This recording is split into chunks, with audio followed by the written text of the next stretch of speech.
Salve, minha rapaziada, caras, acabei de gravar um conteúdo aqui pra vocês, fazendo uma análise, uma resenha sobre a situação do Vitinho, sobre os jogadores, sobre o Montoro, Caio, e agora a gente já atualiza, mano, já tem muita coisa pra gente falar aqui, né? Não vou completar esse vídeo agora porque provavelmente ele vai ter mais atualizações, de todo modo, né, a gente vai continuar trocando aquela ideia aqui, né, e a gente vai ter, eu vou ter um tempinho aí de 2, 3 horas pra fazer umas ligações aí, poder arrematar alguns conteúdos, mas a gente começa aqui já de uma vez a intro. Bom, galera, seguinte, sem muita enrolação, né, surge o nome, né, de um jogador que o Botafogo está tentando contratar para centroavante, beleza? Surge uma possibilidade de uma transferência de um ex-jogador do Botafogo, pode ser importante para o clube, e também surge, né, de maneira significativa aí, né, uma situação importante também envolvendo a Eagle Holding. Começando, rapaziada, o Botafogo tenta a contratação do atacante, centroavante de 28 anos, do futebol espanhol, do Sevilha da Espanha, Rafa Mir. A informação é da Tati Mantovani, né, que é repórter, né, dos canais TNT Sports, correto?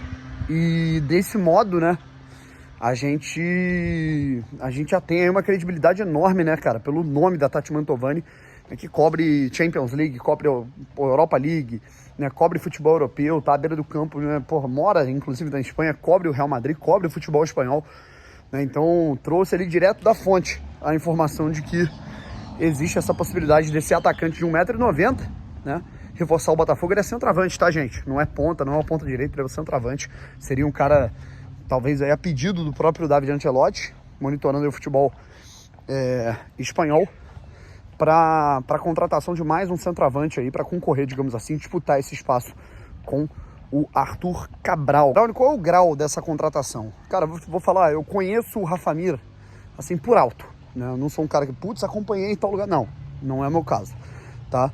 Não sei nem propriamente tanto as características, teria que estudar um pouquinho mais, por isso que é importante, né, a gente fazer umas ligações aí de 2, 3 horinhas, né, apurar um pouco as situações.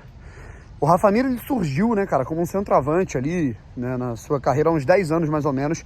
Ele surge e ele integrava, né, a seleção de base da Espanha, integrou inclusive seleção olímpica, tudo mais. E o Rafa Mir, ele foi migrando, né, de alguns clubes ali, né, do futebol espanhol pro Wolverhampton, jogou no Nottingham Forest, né, jogou a Premier League, jogou segunda divisão inglesa, jogou segunda divisão espanhola, e aí digamos que ele teve uma crescente aí na carreira recentemente, tanto no Sevilha quanto no Valência, né, onde ele atuou nas 2 últimas temporadas. O Rafa Mir, ele é revelado, né, no Valência, e aí quando ele vai pro Valência B, né, ele joga, né, pelo Valência lá na Espanha. É muito comum isso, né, de você ter o Real Madrid B, o Sevilha B, o Valência B, né, e ele foi muito bem, né. Aí depois ele recebeu outras oportunidades, acabou não acontecendo, foi para outros clubes, foi para Inglaterra, né? E aí teve uma oportunidade no Huesca, né? Que é uma equipe da segunda divisão espanhola. E no Huesca ele foi, assim, foi realmente, digamos, o momento com os melhores números dele. Cara, esqueci de mencionar que ele teve até uma temporada interessante em La Liga, jogando pelo Las Palmas, tá? Em 30 jogos ele marcou 7 gols, né? Foi até ok. Né, tava ali, digamos assim, ele já se inseriu, né, e aí obviamente já não era mais convocado pela Espanha, né, integrou a seleção de base, seleção olímpica, enfim.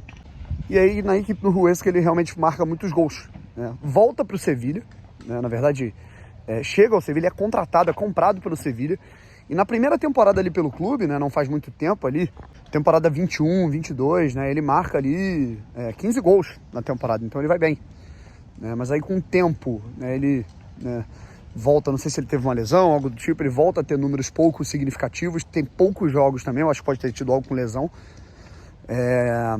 E aí ele vai pro Valência, né? Recentemente ele foi emprestado pro Valência, né, que foi onde ele começou, né, inclusive, e não teve números tão significativos. Então ele é um jogador que está em fim de contrato, né? Na verdade o Sevilha não tem interesse em integrá-lo. É um atleta que o Valência também não tem interesse em renovar o seu empréstimo ou comprá-lo. Então, um atleta que ele estaria vindo livre no mercado, beleza? E com um salário que é dentro da realidade ok do do Botafogo. Eu diria que é mais um centroavante não é um investimento alto. O Botafogo chegou a cogitar, né, o Taremi, beleza? Que aí seria um bagulho para dar uma arregaçada mesmo, que o Taremi é outro nível. Essa que é a questão, né? Quando você começa buscando o Taremi, aí você vai no Rafa Mir, né, você tem, obviamente, um downgrade aí e uma expectativa que ela dá uma murchada. Mas eu acho que é um cara que, porra, sei lá, dependendo para disputar uma posição ali, né, um jogo aéreo, uma coisa que vai entregar em números, não sei. Né, eu acho que eu teria que estudar melhor. Não tenho uma opinião formada ainda sobre a minha posição, a minha opinião a respeito disso, beleza? Outra coisa é que o JP Fragoso acabou de postar também, né? O Botafogo, né, o John Textor, ele tá já começando uma auditoria, né, para efetuar uma proposta para a filial da Eagle comprar o Botafogo da Eagle. É mais ou menos isso. Inclusive, né, os acionistas, né, o pessoal da Ares esteve aqui, né, recentemente, né, no Rio de Janeiro. Esteve aqui nesse fim de semana para uma reunião, inclusive, com o John Textor, para ajeitar algumas situações. Enfim, né, vamos ver como é que vai ficar, né, de fato, a situação do Botafogo, e acho que as coisas elas vão acabar caminhando para uma situação um pouco mais pacífica, né, diria eu. Para finalizar aqui, cara, a gente tem uma situação envolvendo volante, tá? Eu falei até no meu último vídeo que o Botafogo cogitava volante, mas realmente não cogita não, tá, gente? O David Ancelotti, ele falou que ele tá bem satisfeito quanto aos meio-campistas. O Botafogo, de fato, tentou ali um último tiro ali, que seria, né, no Mário, né, jogador da equipe do Real Madrid, né, mas o David Ancelotti entende que o meio-campo, ele tá assim, né, os volantes, né, quanto aos volantes, o Botafogo tá bem servido ali com Alan, Marlon, Danilo, que acabou de chegar, vai jogar contra o Cruzeiro, e o Newton, tá? E para finalizar, tem uma situação aí que eu ainda não apurei, é por isso que eu tô falando, cara. Eu prefiro esperar aí para finalizar esse vídeo, sobre o Luiz Henrique, né? Confesso que não tenho tantas fontes na Rússia ou na Arábia, e também não conheço o empresário do Luiz Henrique, mas existe aí, né, o Jorge Nicola trazendo a informação de que, inclusive, o Jorge Nicola que trouxe, foi um dos primeiros a colocar que o Botafogo, né, tava tentando aí o LH, né, na época. O Al Nassr estaria interessado, né, na contratação do Luiz Henrique, para tirar o Luiz Henrique do Zenit. O Al Nassr tá investindo pesado para essa temporada, foi uma promessa do Al Nassr montar um time competitivo para cativar, né, a renovação do Cristiano Ronaldo. Contratou o Jorge Jesus, que é um técnico de confiança do CR7, tentaram contratar o Gerson, contrataram o João Félix agora, e muito se fala numa possibilidade do Al Nassr ofertar para o Zenit 70 milhões de euros. Exatamente. 70 milhões de euros. E o que o Botafogo tem a ver com isso? O Botafogo, ele tem 30% do valor do Luiz Henrique. O Botafogo, ele vendeu ali o Luiz Henrique por 30 milhões de euros, 35 até, né? E manteve 30% do negócio.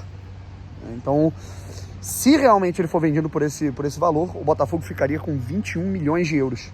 21 milhões de euros é o que o Botafogo acabou de vender ao Almada. Enfim. A gente pode contestar, pô, os jogadores ficam pouco, tal, mas o Botafogo sabe negociar bem os valores, tá certo? É isso. Já voltamos aí, um abraço e fui.